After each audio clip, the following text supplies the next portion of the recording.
Bonjour Michel Chevalet, Bonjour. Vous êtes notre spécialiste des questions scientifiques. Il s'agit en fait, Michel, de la deuxième mission de ce type, car la première a dû être avortée. Voilà. Et puis surtout, si on fait un petit retour en arrière, regardez ce qui s'est passé tout de même en un mois. Après la disparition de l'avion, on a cherché d'abord des morceaux d'avion. Ça a été un échec. On les a cherchés au nord, on les a cherchés au sud, ça a été un échec. Ensuite, on a recherché les boîtes noires. C'est l'opération qui s'est terminée il y a quelques jours. On a tenté d'écouter des messages. On a localisé une zone. Mais maintenant, les boîtes noires sont muettes. On passe maintenant, on va aller voir au fond ce qui se passe. Et comme on est au fond, on est à 4500 mètres de profondeur, eh bien on voit rien, eh bien on envoie un robot. Vous le voyez ici, vous voyez, c'est une espèce de torpille de 3,3 mètres de long, de 45 cm de diamètre. Elle est autonome, elle prend, vous voyez, ces informations soit depuis le bateau, soit relayées par le satellite, qui lui donne son programme pour descendre au fond de la mer. Cet engin, je le répète, est donc autonome. Il n'est plus relié par un fil comme l'est d'autres engins, d'autres rovers. Donc il va plonger, 2 heures de descente. La profondeur maximale est de l'ordre de 4500 mètres. Et les fonds sur lesquels il doit surveiller actuellement, ce qui s'est passé hier, oscillent entre 4002 et 4300 mètres. Mais comme il avait été mal programmé, eh bien d'urgence il est remonté. Donc regardez bien l'engin, on va le voir là en opération.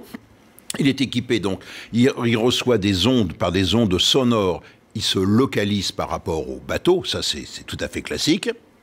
Et il va survoler donc le fond, puisqu'il a un échosondeur, comme tous les bateaux. Il a un échosondeur qui lui donne la distance du fond. Et il va balayer le fond de la mer à peu près à une quinzaine de mètres à l'aide d'un sonar, c'est-à-dire c'est un balayage latéral, un peu comme un radar. Et vous le voyez ici en action, vous voyez, c'est sur une largeur de 150 mètres.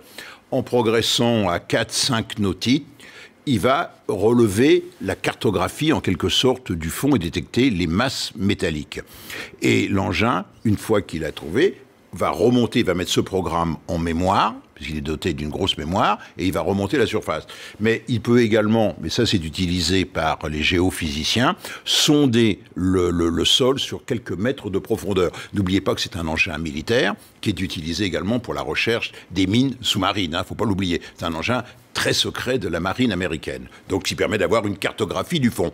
Et puis, le dernier point, lorsque l'on a des doutes, c'est-à-dire c'est sur le fond de la mer, c'est soit est-ce que c'est un rocher ou une masse métallique, on va équiper l'engin d'une caméra, il va replonger et là il va faire des photographies, des gros plans pour être sûr que ce que l'on a bien vu, ce n'est pas une épave de bateau, mais c'est bien des morceaux de l'engin. Donc vous voyez l'engin, il est revenu à la surface. Sur le bateau, on lui change ses batteries des lithium polymères, on met des batteries neuves, il va repartir pour une autre mission, mais au préalable, regardez bien, sur le compartiment avant, on va extraire une espèce de, disons, je veux dire, de grosse mémoire, vous voyez, dans lequel il y a toutes les images qu'il a enregistrées. En un mot, Michel, si cette opération a lieu, est-ce que ça veut dire qu'on est sûr cette fois de cette zone où serait tombé ce Boeing? Cette fois-ci, je dirais, ça semble sérieux. On est à 2170 km de Perth, sur une zone qui fait 40 km². 40 km², c'est 4 km par 10 km. C'est même pas le bout du monde à balayer. Et si c'est une zone où on avait localisé déjà des échos.